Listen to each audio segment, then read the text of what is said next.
Hello and welcome to the Big Time Strength Podcast. I'm your host today, Amanda Berg, and I'm very excited for you. We got episode 116, and my guest today is Missy Mitchell-McBeth. So we just had a conversation a little bit before the show and met each other for the first time actually. So she's gonna have some good stuff for you. I'm really excited. First, let's give a little love to our sponsors, as always. First one, Team Builder. Great stuff. You hear us talk about it all the time. Thank you so much to Hewitt and his crew for sponsoring today's episode. Definitely leading software for high schools and college by providing coaches the ability to write programs, generate over 13 reports, and even train athletes remotely for side income. We've said it over and over, been a game changer. My students have actually been with me for the last 2 months, but we are going hybrid starting Monday. So I'm so grateful that my students have used Team Builder. They're comfortable with the app now, and it's just going to lead into pretty much a seamless transition as we move into virtual learning. So I'm so grateful for Team Builder. Remember, right now, if you sign up with the code BIGTIME, you'll receive a free APRE programming template, and it works automatically. So check it out. Next sponsor, PowerLift. You know we love PowerLift, leading manufacturer and distributor of heavy-duty strength training equipment for collegiate and high school athletic performing centers around the world. PowerLift, over 20 years of experience to the strength and conditioning world. All products are manufactured in their state-of-the-art facility in Jefferson, Iowa. So we are so proud that they support us as coaches, and definitely they're making it big time where they're at. We got to give another shout out. It's still on, the Big Time Strength Football Clinic, Saturday, March 28th.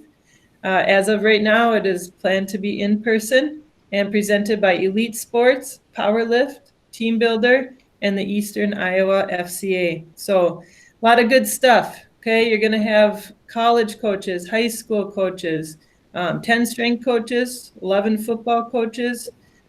You get a little bit of choice. So there's going to be 8 hours worth of presentation, but you can split up and choose different categories. T-shirt included, breakfast and lunch. Definitely one of the standout clinics in Iowa. So make sure that you go ahead and look up Big Time Strength Football Clinic, and the date rate as March 28th. So it is we probably should tell you where it's at, hey? Mount Vernon, Iowa. So check that out, Big Time Strength Clinic. All right, here we go.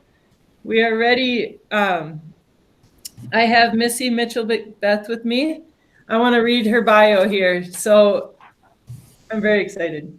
She's been in 15 years. This is what kind of brought me to you too. I've also been in 15 years. It's kind of my time that we've been. So she is currently the head strength and conditioning coach at Byron Nelson High School in Trophy Club, Texas. She oversees the development of 13 different sports, 500 athletes, and trains all sport coaches to assist in the weight room. Prior to this, she was a senior assistant strength and conditioning coach at TCU in Fort Worth, Texas for 7 years, where she handled the development of women's indoor volleyball, women's basketball, and women's golf programs, as well as assisted with the football team. Before her time as a full-time strength and conditioning professional, Missy was a high school sport coach for 4 years. Say it for me, Missy. Copperas Cove? Copperas Cove, Texas. Hey, Copperas Cove, Texas.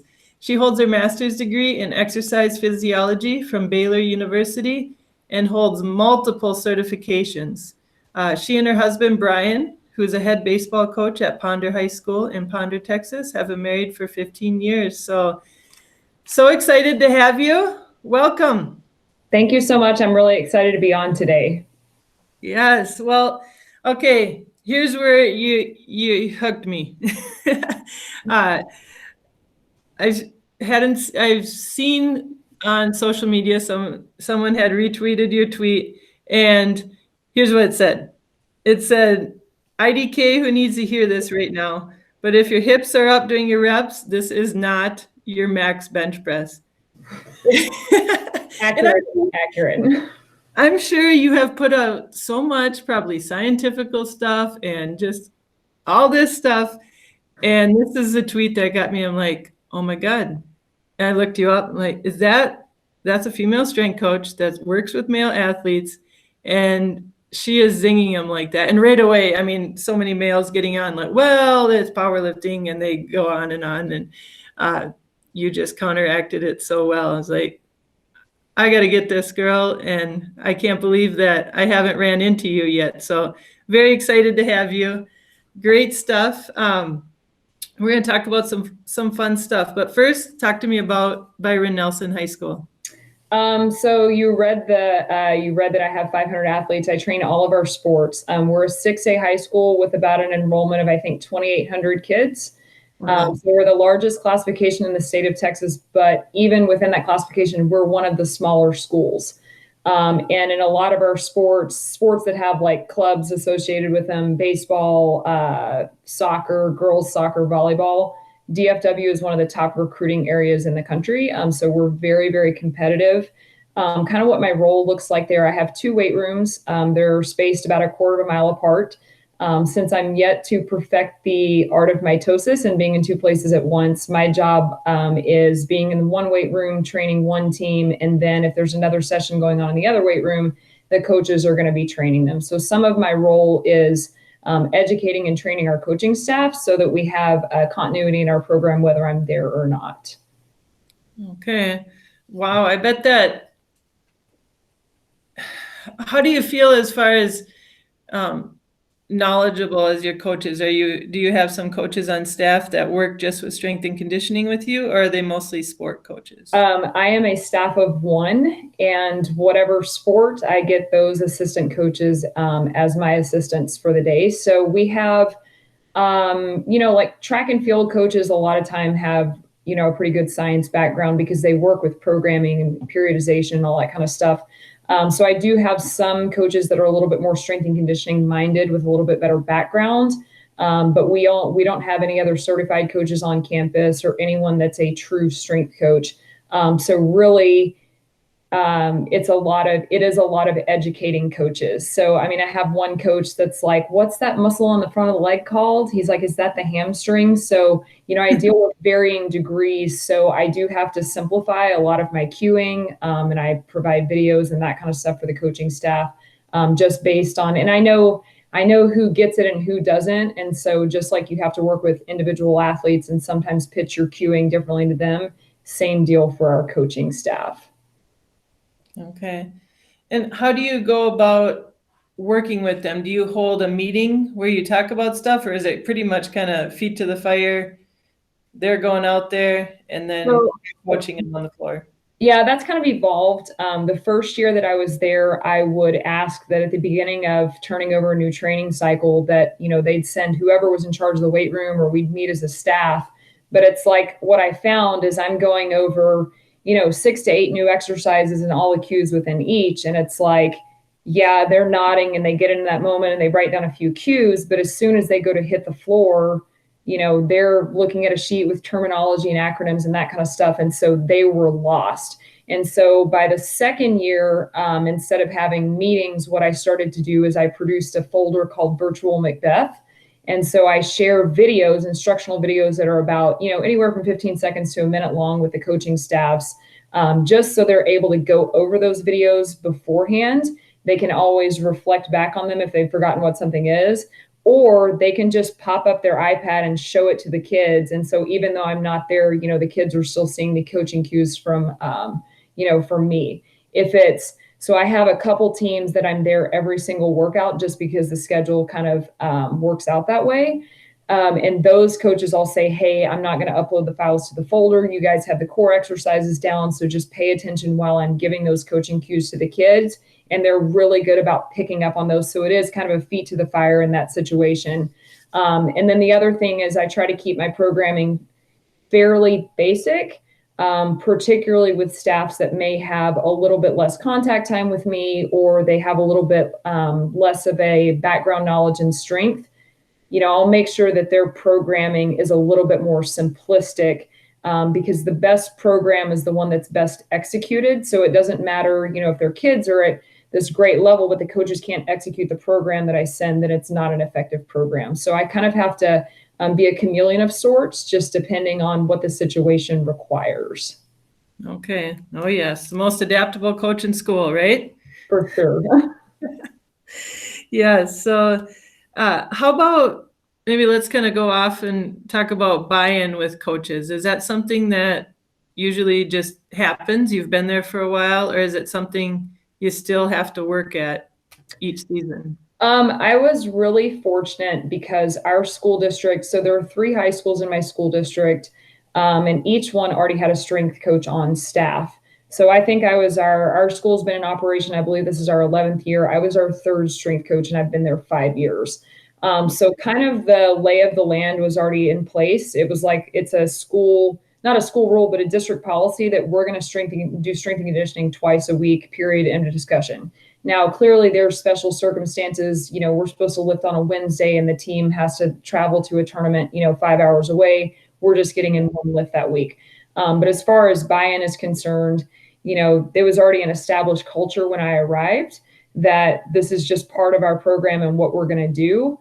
And so I really didn't have to fight getting kids in the weight room. And then beyond that, I find that most coaches are very appreciative of having that taken off of their plate. So it's really never been a matter of me having to be like, no, we're doing it my way, because they just do it my way. They were acclimated to that before. And then I do always have, if I need it, which I've never had it with a coach on our staff. I've had it with a coach at another school, that tried to basically call out their strength coach in a meeting. And I played when I was at the Division I level, here's what we did card. But, I don't like name dropping and I don't like big timing people, but, you always have that card to escalate if you need to. But like I said, I've never had to on our campus. I'm very fortunate in that we've got, a really good culture as far as strength and conditioning is concerned in our school district.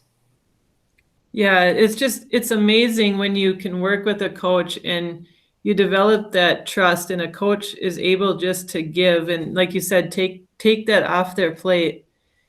It's amazing how much better of a coach they become when the athletes see that they're putting complete trust in you.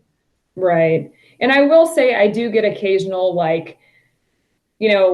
most of our in-season sports are in Texas. We play for sports that have games twice a week. We play on Tuesdays and Fridays. And so if the team doesn't practice on Saturday, their lift days are Mondays and Wednesdays. So Mondays are the day before a game. And so, you have that air of nervousness with coaches where they're like, so I'll get these they're not going to be sore, right? Yes. We've been doing the same core exercises and our volume is low and we're prepped for this. And, my counter question to that is, how long are you practicing today? Because that's what's going to tell you whether you're going to be sore or not. It's not the 25 minutes that they're in the weight room. It's what they're doing outside of that. So occasionally I get those questions, but I'm pretty quickly able to say no, here's what we're doing today. You've seen the training program. You've seen how we modify things. So even with buy-in, you're still going to get those last minute nerves and concerns, but that's their job as the head coach, is to make sure that their program is absolutely the most successful it can be on Tuesday and Friday night. Yes. Yeah. And that's our job, to educate them that lifting isn't just the same every single time. We're going to change it up when we have a game where we're focusing on recovery. So right. That's been the hard part. How about hurdles related to, you've been there, 5 years? Mm-hmm. Okay. So really the main hurdle is just the way that my job is structured. So like I said, there's 2 weight rooms and I'm in one and the coaches are in another. So, even if the coaches are doing a great job, I still only see my kids, some of my groups, 1 time a week. And so where I came from, the collegiate level, where I was with those kids 50 out of 52 weeks a year, those are kids that I go to their wedding now and hold their babies and that kind of stuff. So you just had this very, very deep relationship with them. Now I see these kids once a week. It's a whirlwind of get in the door, get your warm up, we've got 35 minutes to train. All right, get out because the next team's coming in. And so that's kind of my biggest hurdle is trying to, where I'm very big on structure and very big on discipline. And so, where I'm able to have that in settings where I'm present all the time, I have to scale it back a little bit with those teams that I only see once a week, because otherwise you're just this you're the no fun police at that point, because all they hear when you walk in the room is do this, do that, and, be better at this. And, oh, you're wearing earrings and you need to take those out and all that kind of stuff. So it's kind of, and really that's still a work in progress for me, because I want things just done a certain way. Yeah. But I have to understand that since I'm not there all the time, that I have to kind of, I guess, extend a little bit of grace in certain situations. Now, I'm not extending grace on everything.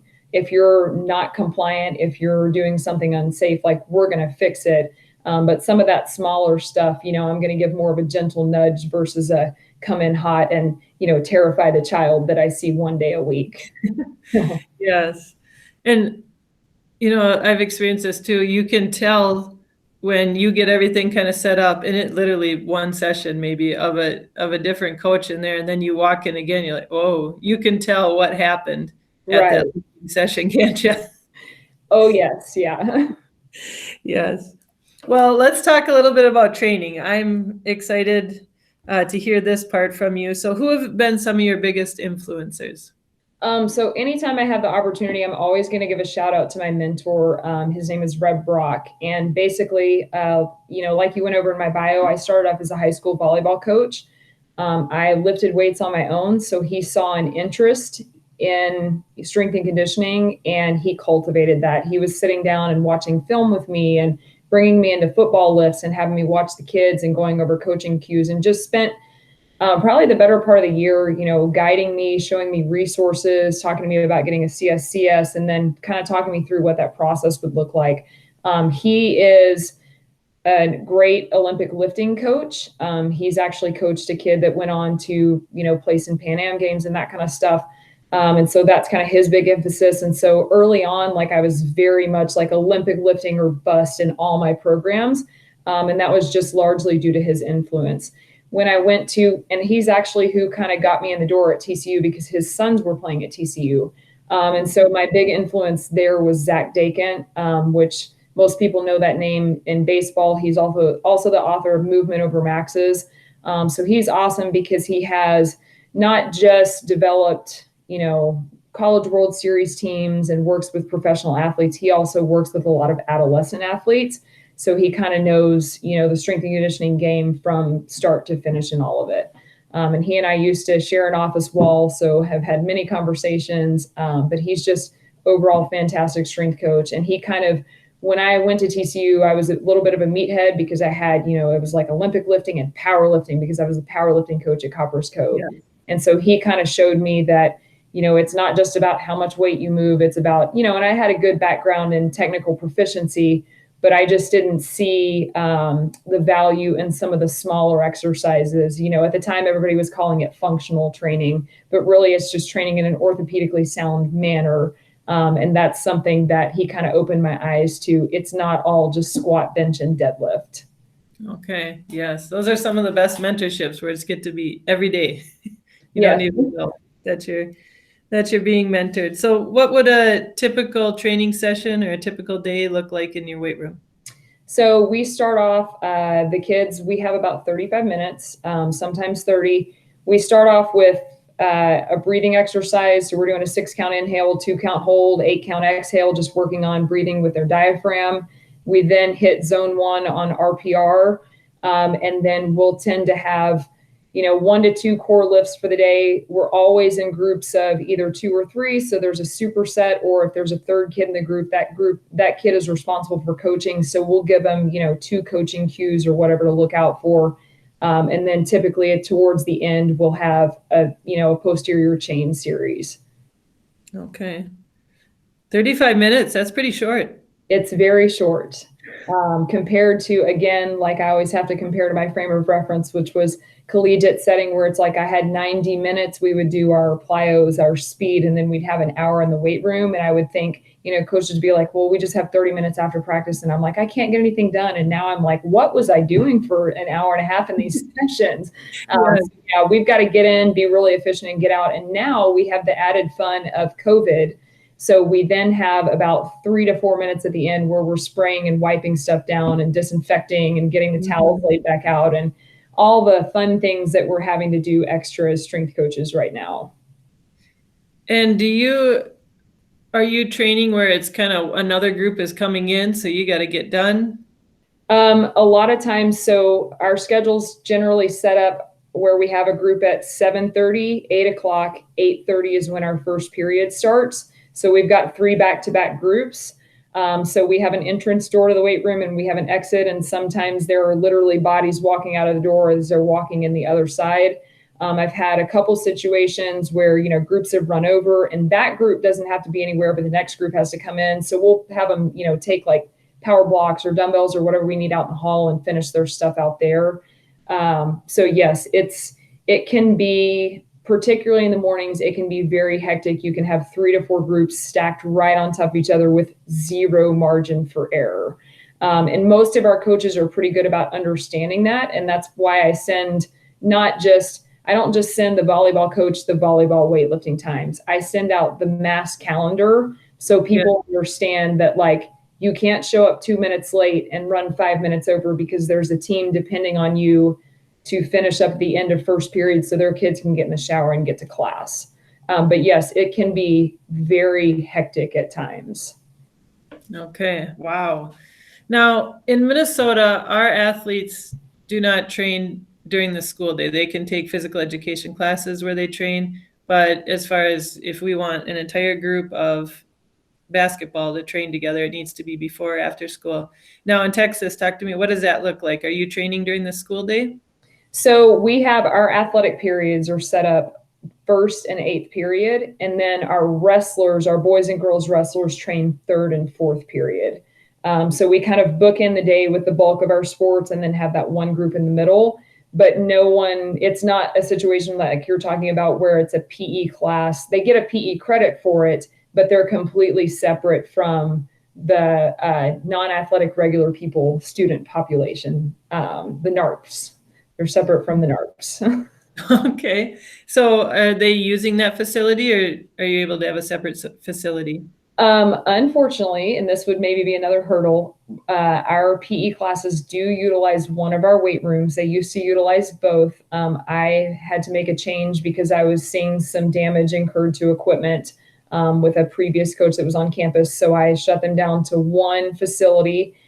This year, it's a brand new facility and they have not been in yet because COVID, all that kind of stuff. They're just not taking PE classes in there for the strength and tone, which has been just a breath of fresh air to not have to worry about, a time that I'm not monitoring the room and things getting either left out of place or not taken care of properly. Okay, so that's helped on your end a lot. Let's talk about, so you're all over the place. You are at separate places. Are you doing anything with your programming or with your training of athletes in the block level system, or how are your 9th graders training differently than your older ones? So with all of my basic 5 movements, squat, push, pull, hinge, brace, we have a progressive system with each one. So just using the squat as an example, we're going to start with a counter movement squat. So they're going to start, with a 5-pound plate at their chest. They're going to press that plate away from them as they're initiating the squat with their hips, go down into the bottom of a squat, come back up. Okay. From there, we're going to go counter movement squat. Then we're going to go to goblet squat. From a goblet squat, we'll progress to a hands-free front squat, then to a rack position front squat. Mostly football are my only kids that back squat just because we have more training time with them, but that would be kind of like the top end of our squat progression. And so we're starting those progressions at the middle school level. We're starting with body weight. They're all in the gym doing a counter movement squat, maybe not holding on anything, or they might be holding on to a volleyball or a basketball or whatever. And then once they get to high school, depending on, so I'll use tennis as an example. My tennis kids don't get anything at the middle school. So they're going to spend about 6 weeks on each step of the progression, right? So versus a volleyball athlete that had middle school will do counter movement squats for 2 weeks because they finished up at the 8th grade doing rack position front squat. Now, is it heavy? No, but they at least understand the movement. They've had a barbell on their shoulders. So they'll spend about 2 weeks at each step in the progression.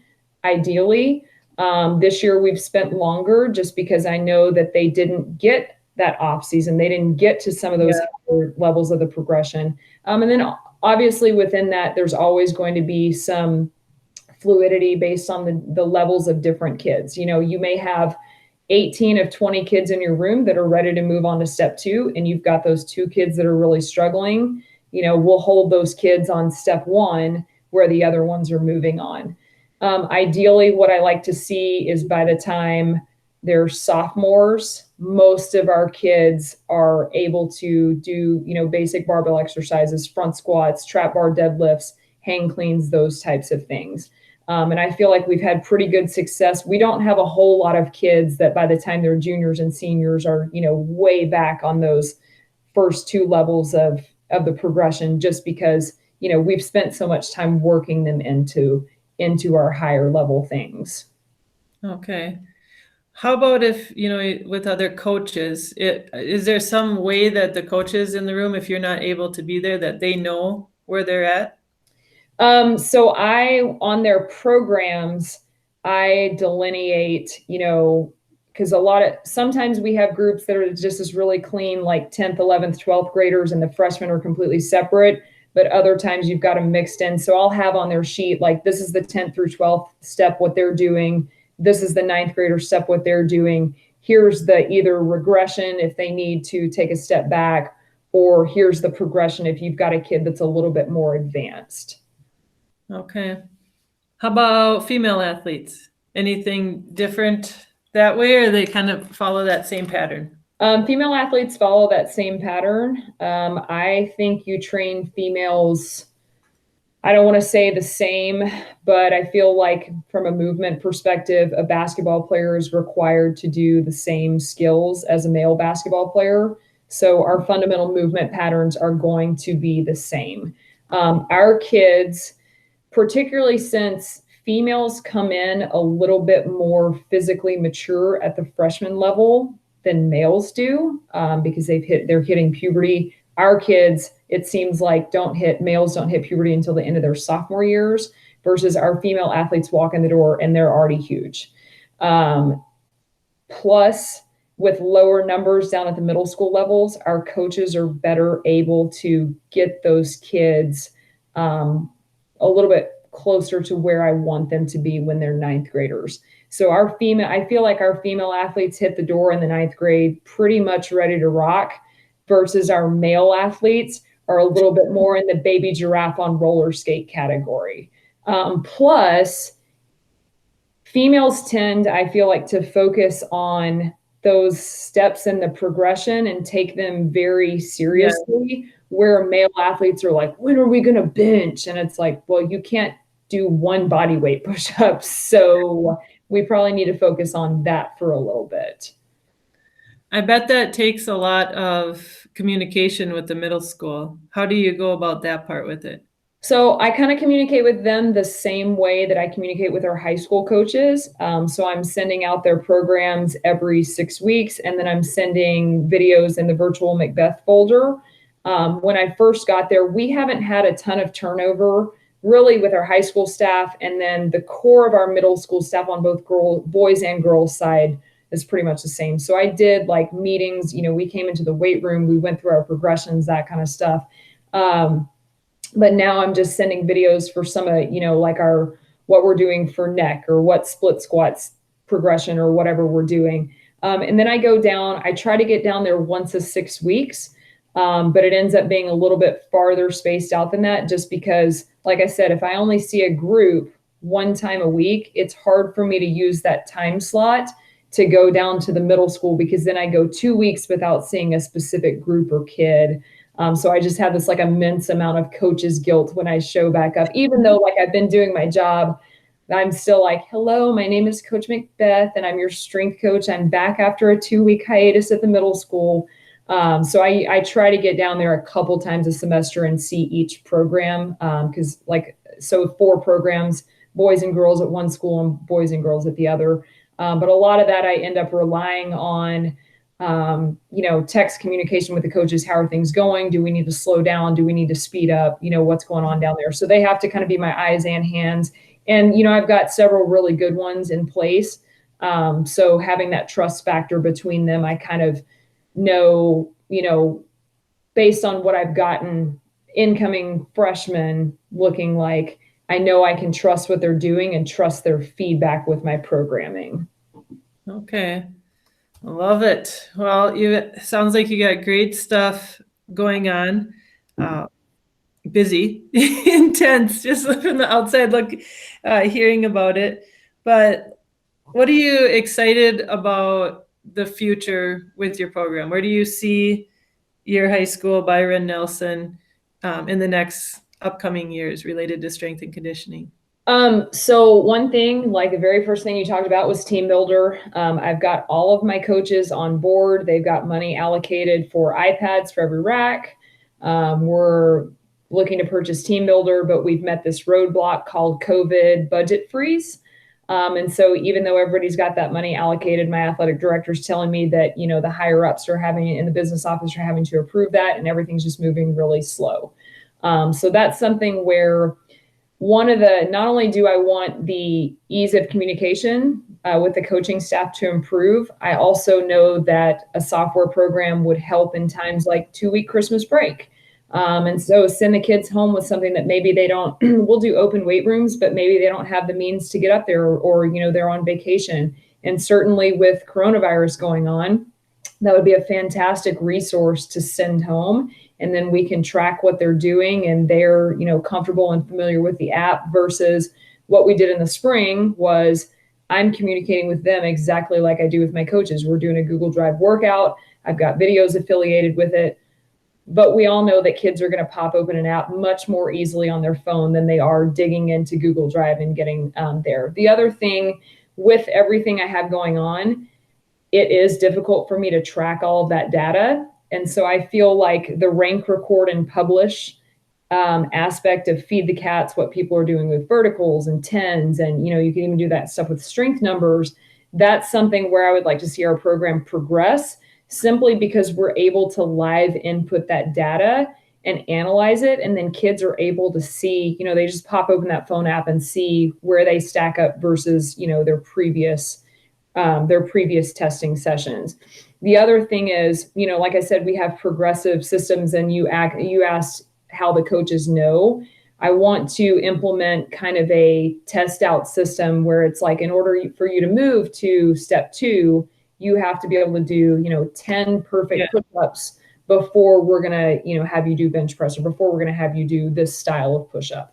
So that's kind of where I'd like to see. Every year I try to move one big rock. And that's the technology piece, is the big rock that I'm really fighting for this year, because I feel like it would move the testing and rank, record, publish rock in succession next year. All right. Definitely. I mean, hearing from your world and that big school, my school is about, I'd say a third of that size, and how team builder, everything that you're doing, the videos, everything like that is just, it's amazing. It streamlines everything, and you can message with the kids spot on, if a kid has a question for you. So yeah, I hope that you are able to get that soon, because there's a need for it. And the kids, that competition piece there's just so many good, that's a big thing about having coaches that we listen to, is you just learn all these ideas, like, how can I sequentially get this into my program? So fingers crossed. Wonderful. Well, I want to transition to the second time that I really heard your name. I was like, yes. And one of my passions is I want to see more women in leadership roles of key organizations. And I saw that you are the Southwest Regional Director of, I'll be biased here, my favorite association, the National High School Strength Coaches Association. I got to be transparent about it. So I'm so excited for you, our first female regional director, and myself seeing the organization from the origin. I've been so proud how they supported me as a female. So how are you feeling about that? I'm really excited. In the interest of full transparency, I was not previously a member of the organization.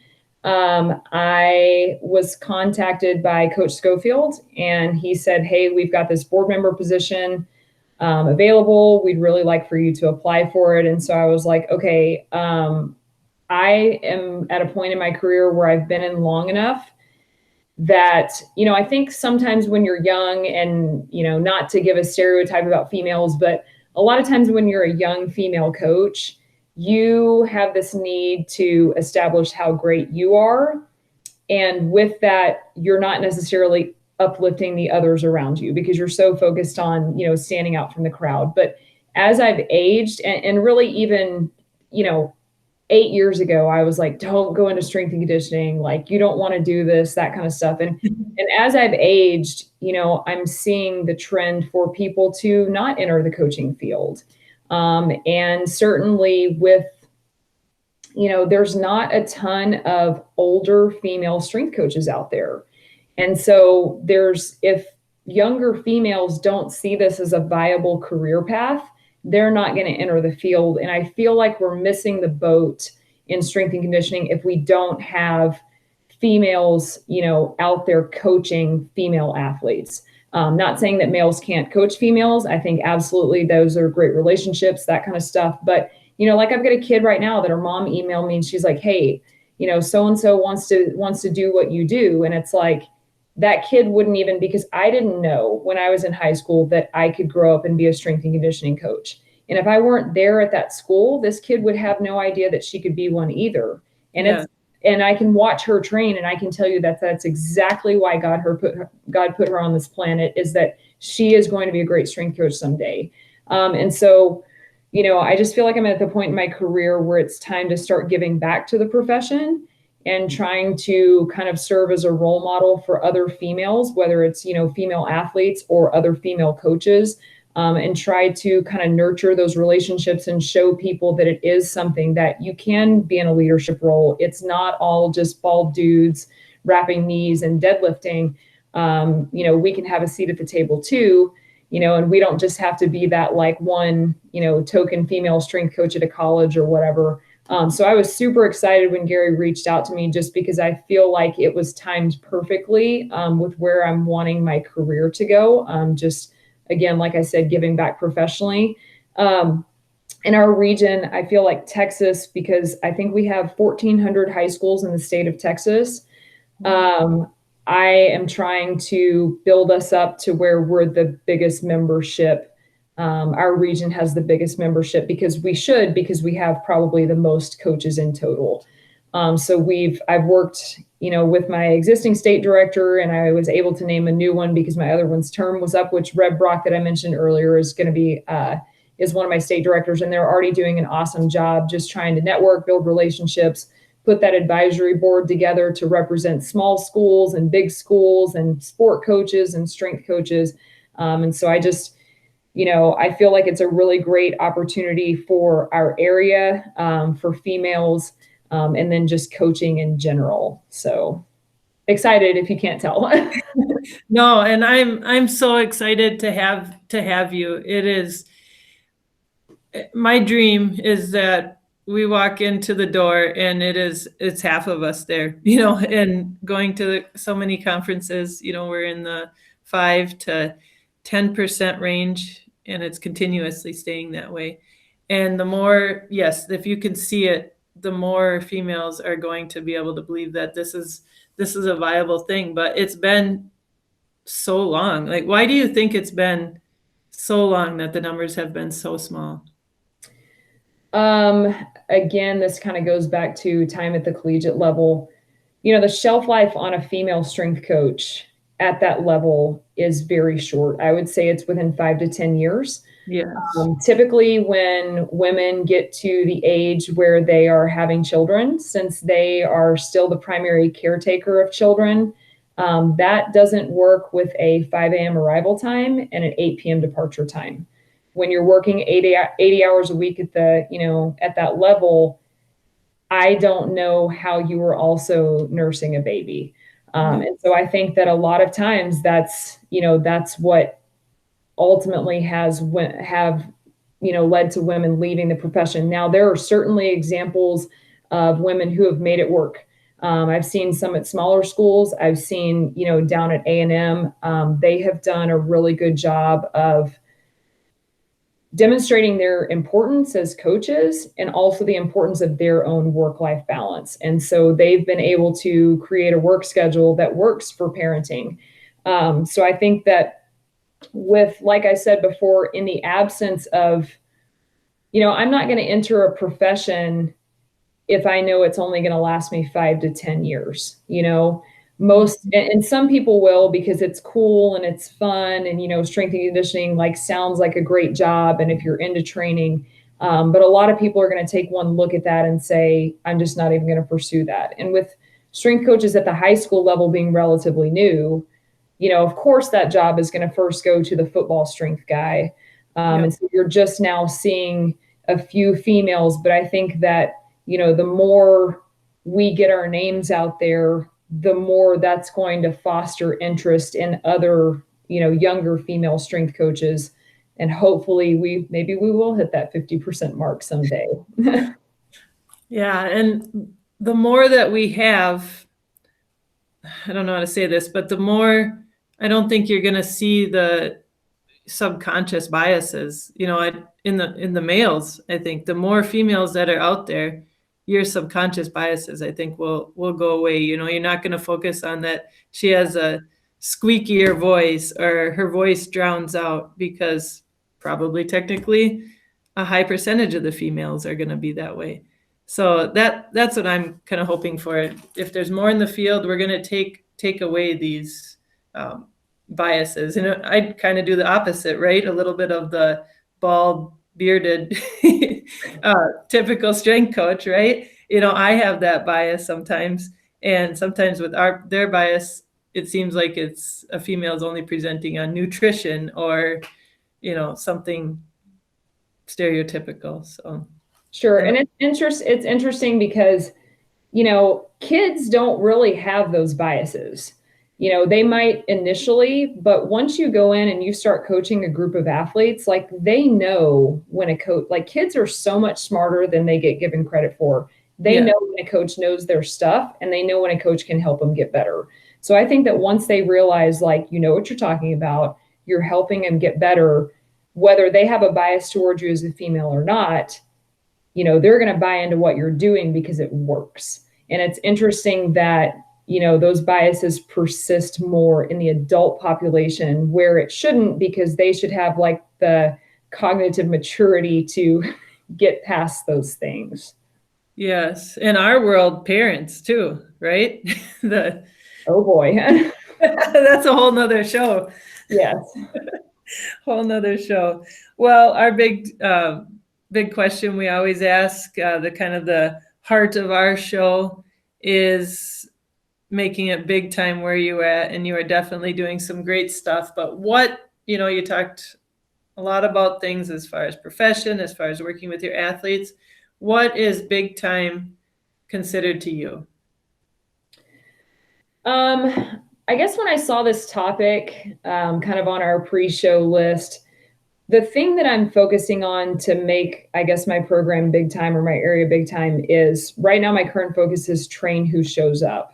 We're in a very weird pocket of time where I might have a team that's sent home for 2 weeks. Yeah. And then I get them back. And it's as a coach, as a strength coach, I can focus on that, and I can focus that we missed that 2 weeks and, we can't get it back, or I can, train what walks in the door for me.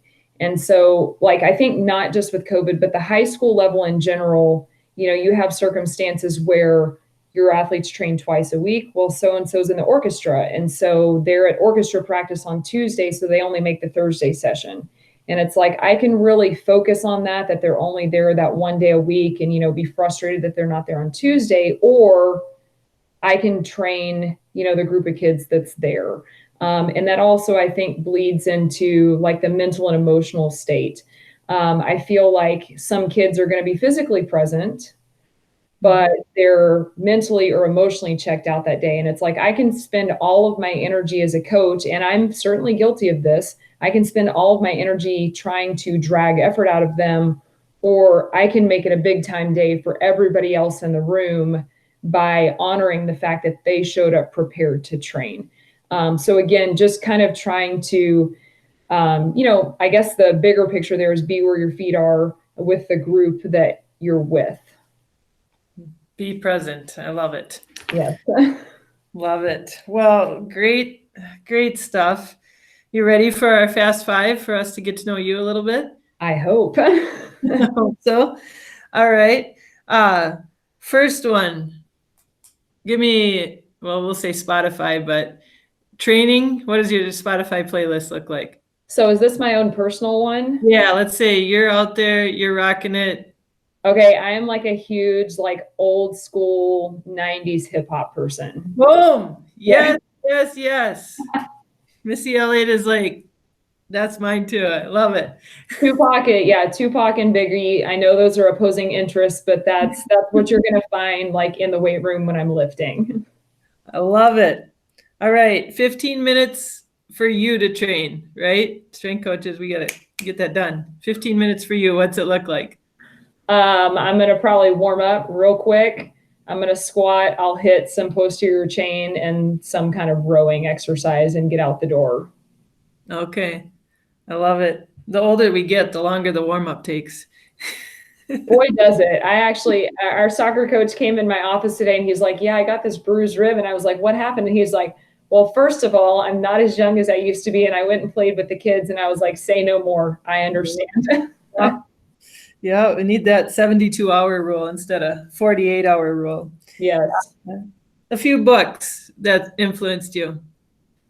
That's difficult because it's been so long since I've actually cracked a real book. I do so much reading, like through, online links and stuff.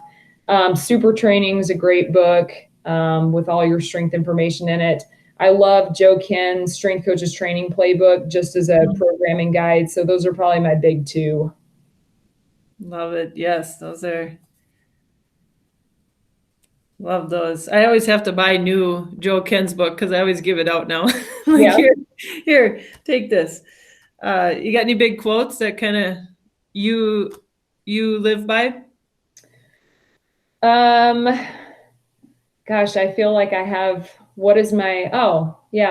full-time consistency beats part-time intensity. That's my big quote. I'm pretty sure I heard that somewhere, but since I've yet to have a source reveal themselves on Twitter, I've decided to coin that as my own phrase. All right. I love it. And we always try and finish off, who is a big-time strength coach that you know, either male or female, that is making it big time where they're at? Since we're on the topic of females, I'll give a shout out to Rachel Hayes up at Denton-Guyer High School. So she lives about 15 minutes north of here, or north of my school. She works primarily with men's basketball and women's sports. She's got the number one cross country kid in the country. She's got a regional semifinal volleyball team last year, deep run men's basketball team. Great person, great coach. I love having, a friend and a colleague to lean on. So I think she's a big time strength coach for sure. Yes. And she's actually a BTS alum. She was she was our first female coach on, Preston actually interviewed her quite a while ago. Don't quote me on the number, but it was right around the 60s. And so, yes, great stuff. So that would be a good one to re-listen to as well. So wonderful. Well, social media wise, that's the only way I've gotten to know you before this. How about social media? What do you got going on? Tell our listeners where they can reach you. Well, I'm going to have to grab my phone because for some reason my Twitter handle eludes me. And you mentioned earlier, you're like, oh, you probably tweet all this science stuff. No, my Twitter is generally like snarky strength coach tweets. So about 2 per week on that. It's at Miss, so MISSE MITCHE 11. So cleverly, Missy Mitchell turned into Miss with the capital letter E, Mitchell, but with ones instead of the L's. Gotcha. I know if they look up Missy Mitchell-McBeth, you'll find some good stuff. Yeah, and then you can also look into my website, safeirontraining.com, for my little side business. My Instagram and Facebook are mostly just personal stuff, but Twitter's my main professional account. Okay. And then how about if coaches, a lot of times coaches will have questions, follow-up questions. What's the best way to reach you? Through email, through social media? You can either hit me up with a DM through Twitter, or you can email, and it's safeirontraining@gmail.com. Okay, and we'll make sure that that's up in the show notes. So wonderful. Well, I'm lucky because I get to always invite people up to Minnesota, and I know you are coming to Minnesota next year for our national conference. Have you ever been to Minnesota before? I have been to Michigan and Wisconsin, but I've never been to Minnesota. So I'm excited to come see what the state has to offer. Wonderful. And we promise, well, I can't even promise that. There'll probably not be snow in June. So if there is snow, I will not come. I'm just telling you that. Probably not. We've had it all the way up till May sometimes, but this has been wonderful. I'm grateful for you. I'm grateful for you stepping up in a leadership role and being in the area where decisions are made. So great stuff here today. Thank you so much. Yeah, thank you so much again for having me. Awesome. All right. This has been another episode of the Big Time Strength Podcast. Make sure we got a lot of good stuff going on. So go ahead and look at some of the recent and past show notes. Gage talked last week, had a great Thanksgiving episode where he brought up a lot of his favorite highlights. So a lot of great stuff going on. Always remember, we got our Facebook group, and we would love to hear from you, either with show reviews or anything to let us know what you like and what you want a little bit more of. We're here for you. So have a great week. Thank you.